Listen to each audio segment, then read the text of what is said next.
The following video is intended for mature audiences. It contains horror elements, adult themes, and language that might not be suitable for younger viewers.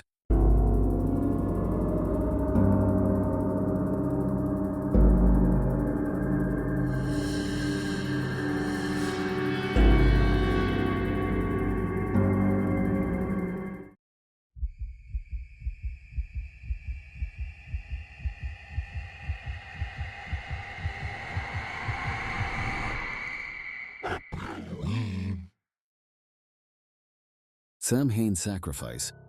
The first victim appeared on Samhain morning, sprawled across the ancient stones like a discarded sacrifice.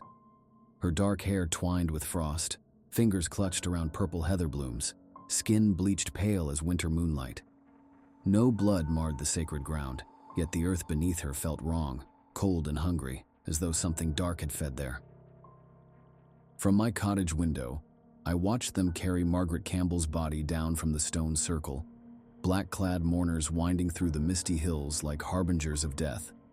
The elders whispered of old magic, but I knew better. I had seen the shadows that stalked our lands, felt their hungry gazes following me through dreams that tasted of blood and ancient power. My grandmother had warned me about the stones.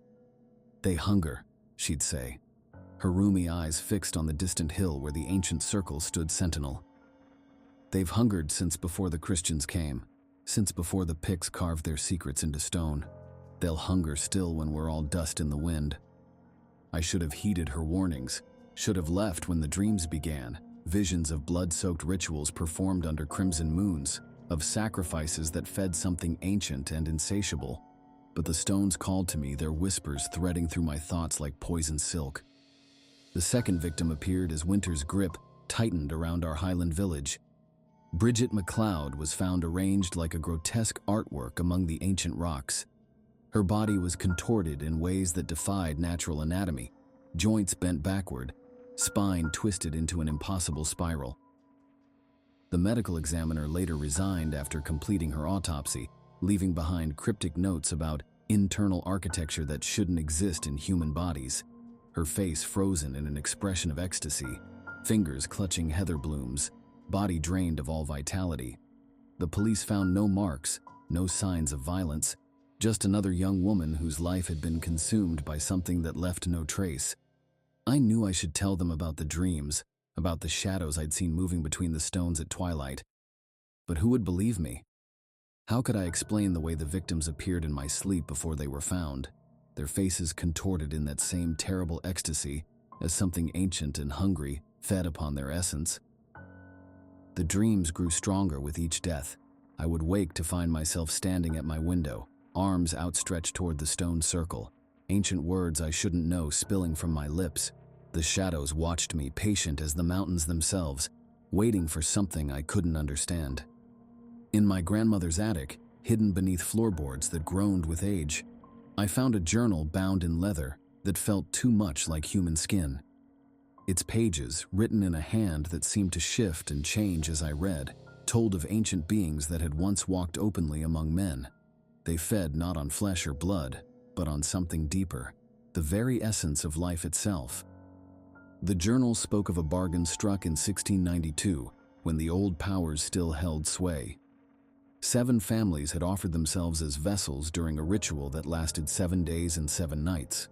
Each family sacrificed their firstborn, spilling innocent blood on the stones to seal their pact with entities they foolishly thought they could control. The beings granted them powers beyond mortal comprehension, the ability to reshape reality, to command life and death, to exist beyond the constraints of time itself. But these gifts came with a price they hadn't understood. The entities proved insatiable, consuming their hosts from within until nothing remained but shadows wearing human form. Those who resisted the possession suffered fates worse than death, their consciousness trapped forever in bodies that moved to another's will, forced to watch as their hands performed unspeakable acts. Through the generations they hunted, seeking new vessels strong enough to contain their essence, consuming those who proved too weak to serve as hosts. The stone circle served as their feeding ground, a place where the boundary between worlds grew thin enough for them to manifest fully. As I read deeper into the journal's forbidden pages, I began to understand why my grandmother had always watched me with such fear in her eyes. Our family was one of the seven. The hunger in my dreams, the way the shadows seemed to reach for me, it wasn't just coincidence. I carried their taint in my blood. The murders continued as winter deepened, each victim arranged more elaborately than the last. Young women found in positions that mimicked ancient ritual poses, their lives drained away by something that left no physical marks. The villagers blamed evil spirits, hung crosses and iron charms that burned my skin when I touched them. But I knew the truth. The shadow creatures were hunting, searching for suitable vessels to possess. Each victim was a test, their life force consumed as the entities sought hosts strong enough to contain their power. And with each death, I felt their attention turning more firmly toward me. My dreams filled with their memories, centuries of hunting, of consuming innocent lives to maintain their cursed existence.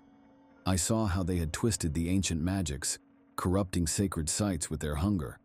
The stone circle had once been a place of healing and wisdom.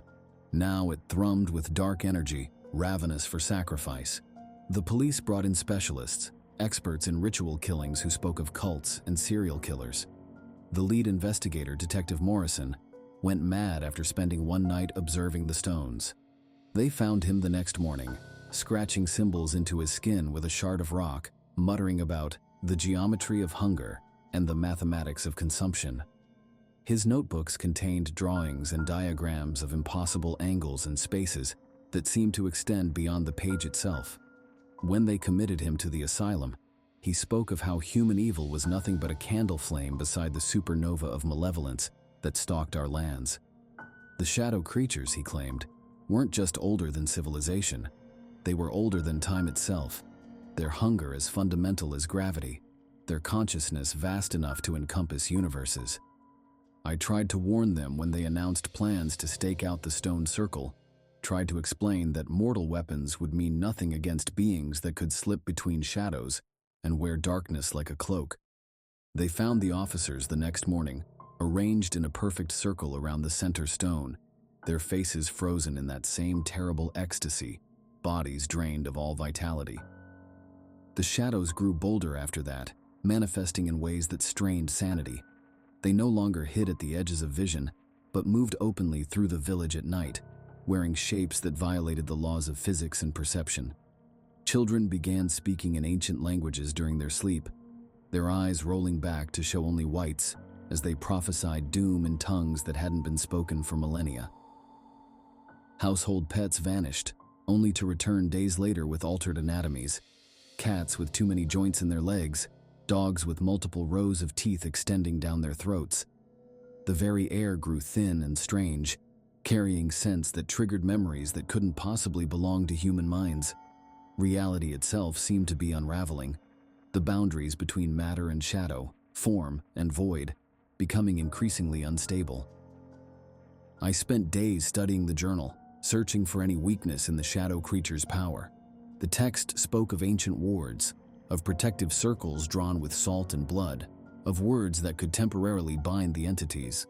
But it also warned that such measures were temporary at best. The shadow creatures had grown too powerful over the centuries, fed by too many deaths. The final pieces fell into place when I found my grandmother's second journal, hidden inside a hollowed-out Bible. It spoke of a ritual that could end the shadow creature's reign, but at a terrible cost. The seven families had brought them into our world through blood sacrifice. Only blood freely given by all seven bloodlines could send them back. I spent weeks tracking down the other descendants, those who carried the taint of the original bargain in their veins. Some refused to believe, clutching their crosses and muttering prayers. Others had felt the shadows call in their own dreams and knew I spoke truth. In the end, 5 agreed to help. The ritual had to be performed on the night of a blood moon, when the barrier between worlds grew thinnest.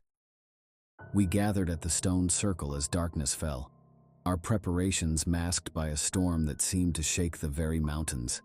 Lightning split the sky as we took our positions, thunder drowning out the ancient words we chanted. The shadow creatures emerged fully formed, beautiful and terrible in their otherworldly power. They moved like liquid darkness, their forms shifting between human and beast.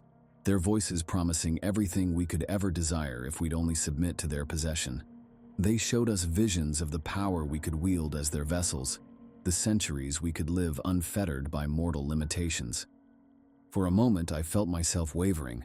The hunger in my blood answered their call, yearning to surrender to their dark embrace.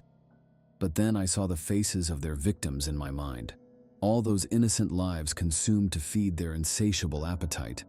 I saw the future they offered, an eternity of hunting and feeding, of watching humanity through predators' eyes.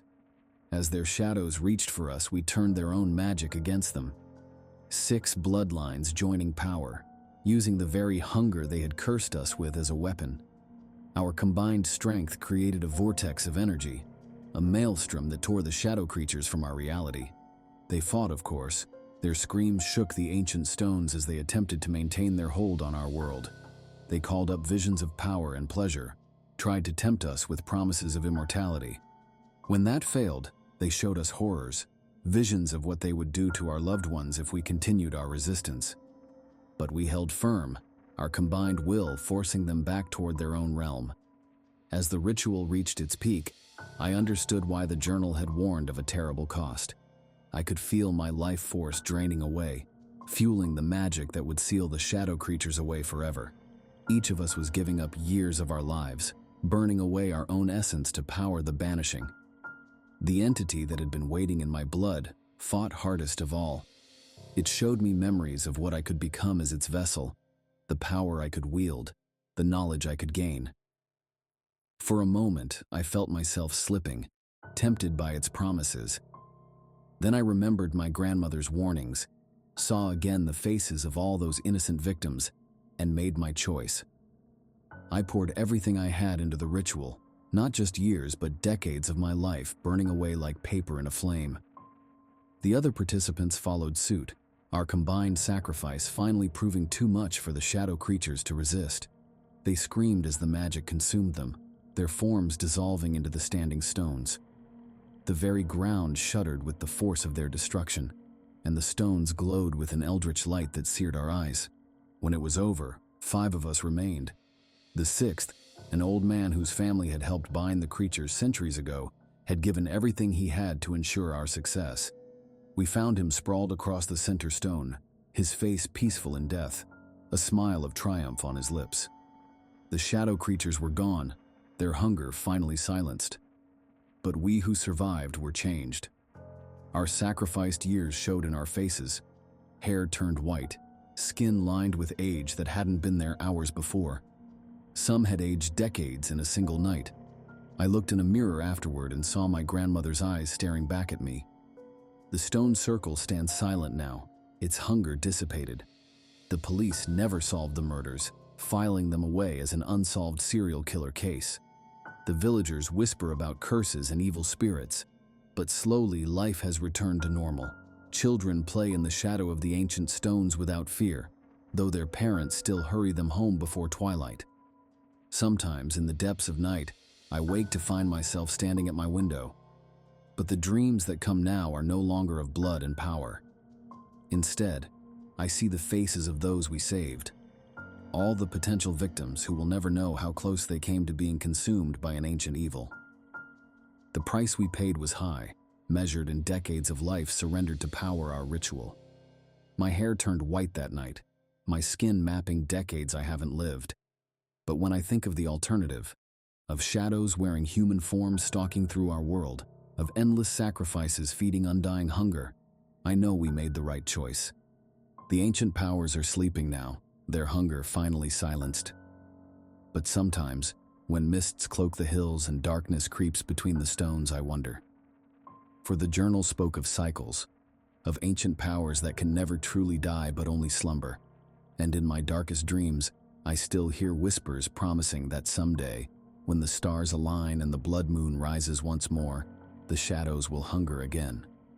Until then, I keep watch from my window, the weight of secrets and sacrifice heavy in my bones.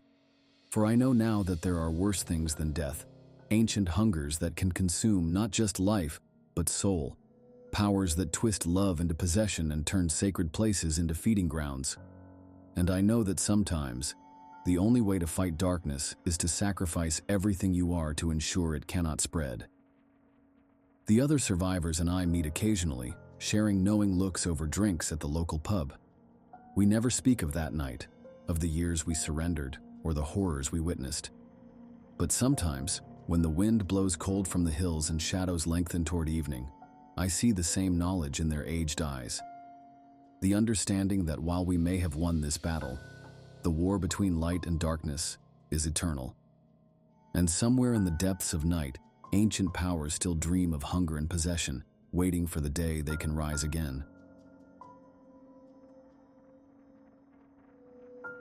Don't forget to like, comment, share, and subscribe to the channel. See you next time. Thank you for watching.